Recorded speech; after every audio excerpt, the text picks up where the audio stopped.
Warning, this is an unscripted video. I'm just going to be rambling. So for you guys that call me Rambling Ed, this is going to be a Rambling Ed video. But over this past weekend, I binge watched shows about Bigfoot because I like a good mystery, but it made me think about it a little bit because something happened to me when I was a kid that leaves me kind of open-minded. So let's talk about it. When I was growing up, Dad had a job as a construction supervisor for a construction company. And at the time, I was probably about 6 or 7 years old, and he got this construction job in a little town called Idabel, Oklahoma, which took him about 3.5 to 4 hours to drive to. So he spent his weeks working there in that little town, and his weekends he would come back home.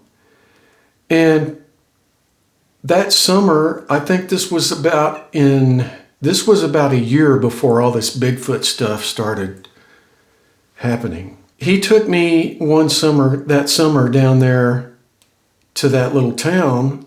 I spent the week with him there, and most of the time while he was on the job working, I was playing around in the dirt and just doing little kid stuff.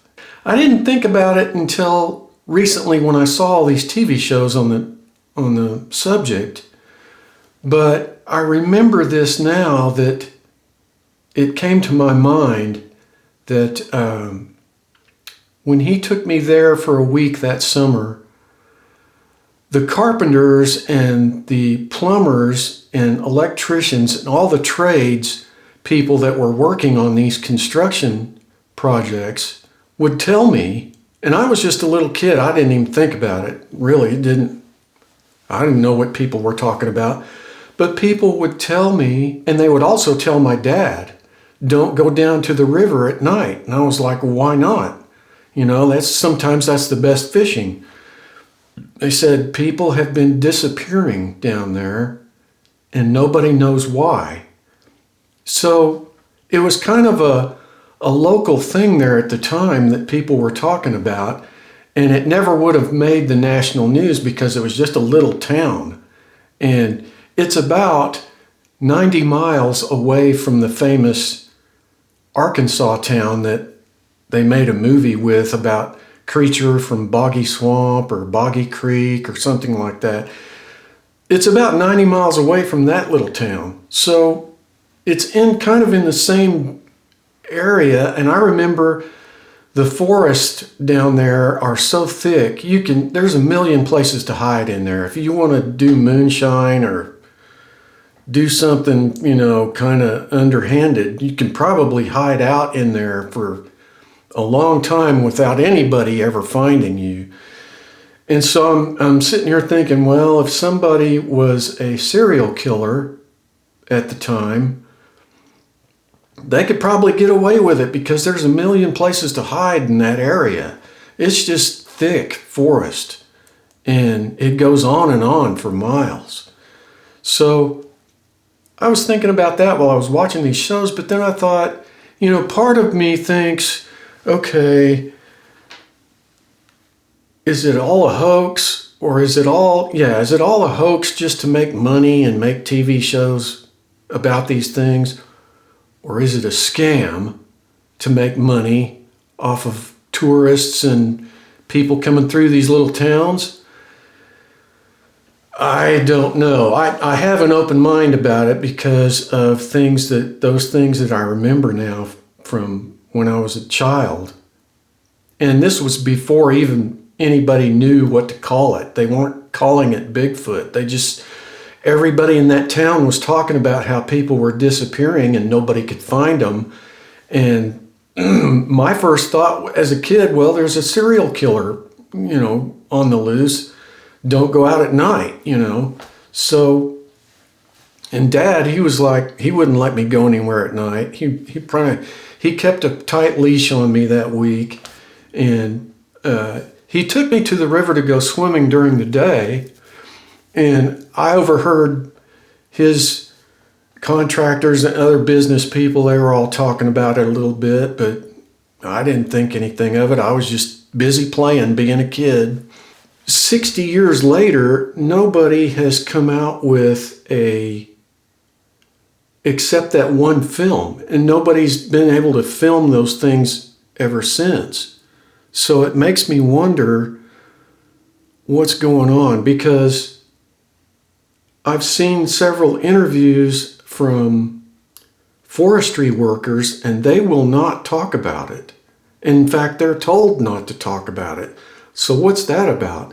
And I need your guys' help to find a video I'm looking for online, because I saw it on the news one year. This happened about 20 years ago, and I'm looking for this video if you guys can find it or stumble upon it. But it was a local news station out of the Sierras in California. And I don't remember what news station it was, but it showed 4 guys on horseback up in the mountains, in the Sierra Mountains, I think outside of Bishop or somewhere, up in the mountains out there. The guy had a really good zoom lens camera, and I thought, finally, somebody with a decent camera. And this guy on the horseback, 3 of them were over to the side, and he had his zoom lens. He zoomed all the way in, probably 150 yards away on the tree line. This thing came walking along, and the first thing that struck me about it was it had a big old pot belly on it. I thought, that old boy's been eating some stuff. He got a really good, probably 30 seconds at least worth of footage of this thing walking along the tree line. The other thing, and you could see its face. You could see its face clear as day. And the other thing that struck me about it was the forearms of this thing were twice as long as ours, because it would reach up as it was walking along, and it would pull some of the trees down as it was walking along, and it never took its eyes off of those cowboys. It was watching them like they were watching it. It wasn't going to let its eyes off of them. And it finally walked off and disappeared into the trees. And I have never seen that good of footage. It was in color too. I mean, this was probably late 90s. I have not seen anything that good since. But what I've noticed is, since that happened, it's been suppressed.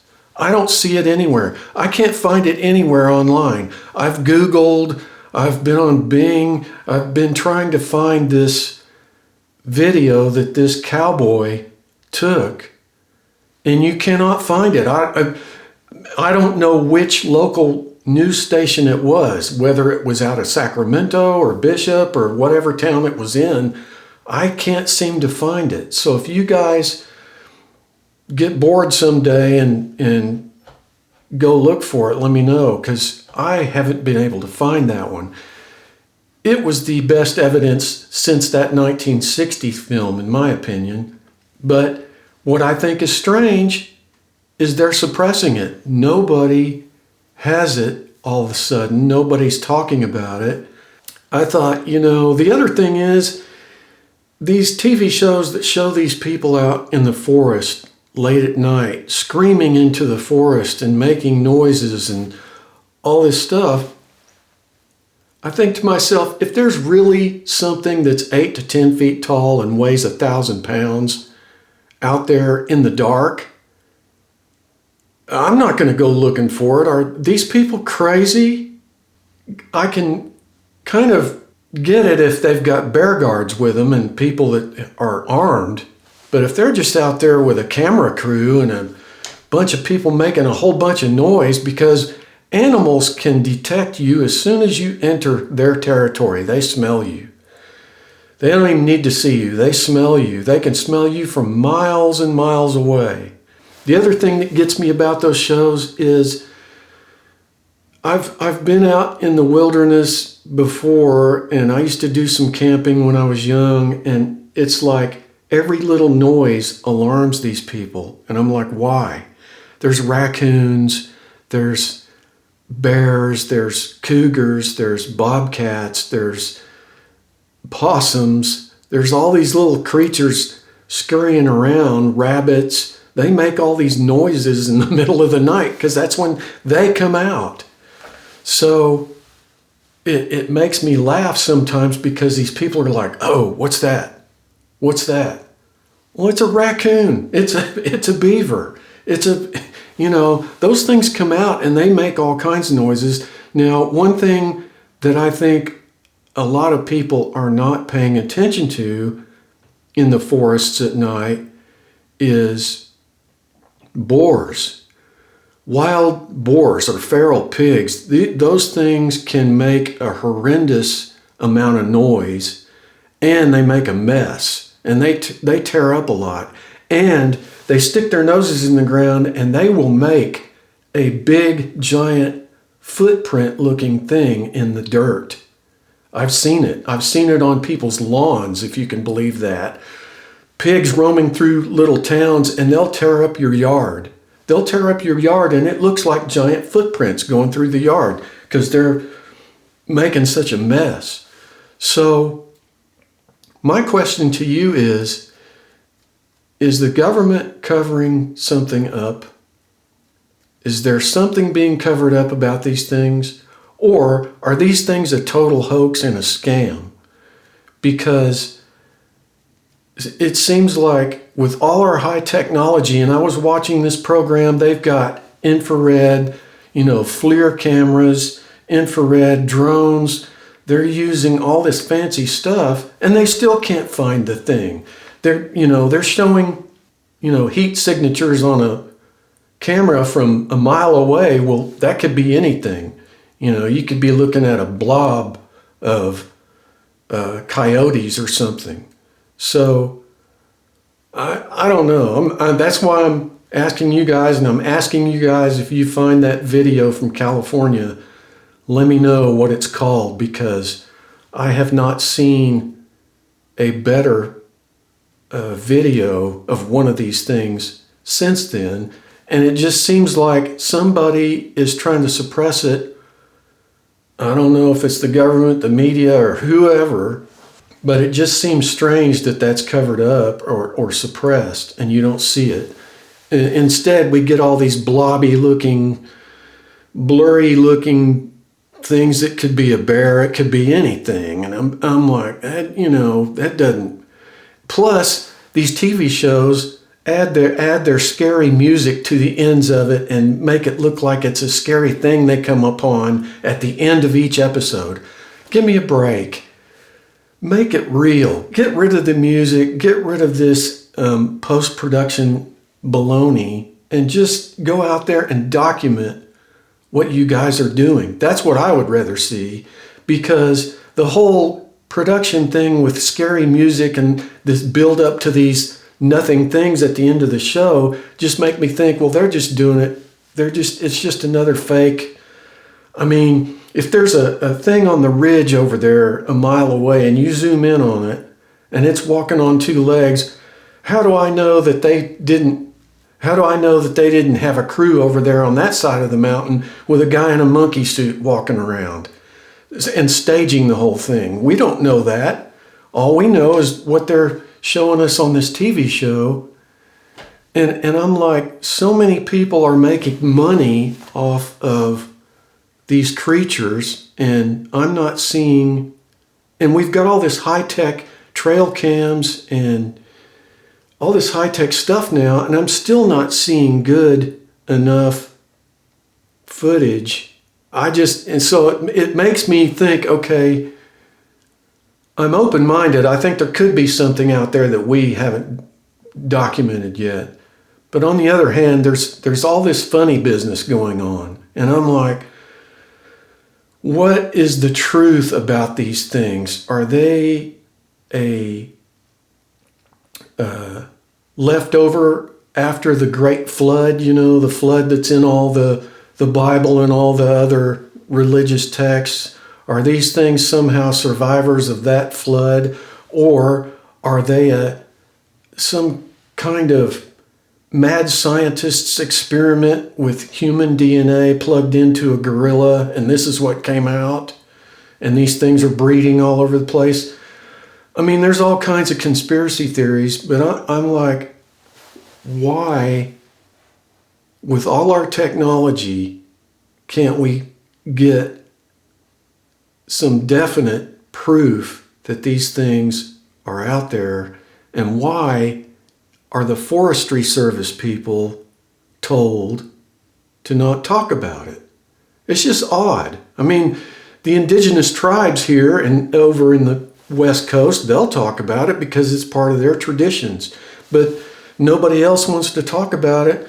And I'm sitting here watching these TV shows and I'm like, they're putting all this scary music to it and making it sound like, you know, they're being stalked by something. And I'm just like, I'm not buying it. I'm like, come on, just make it real.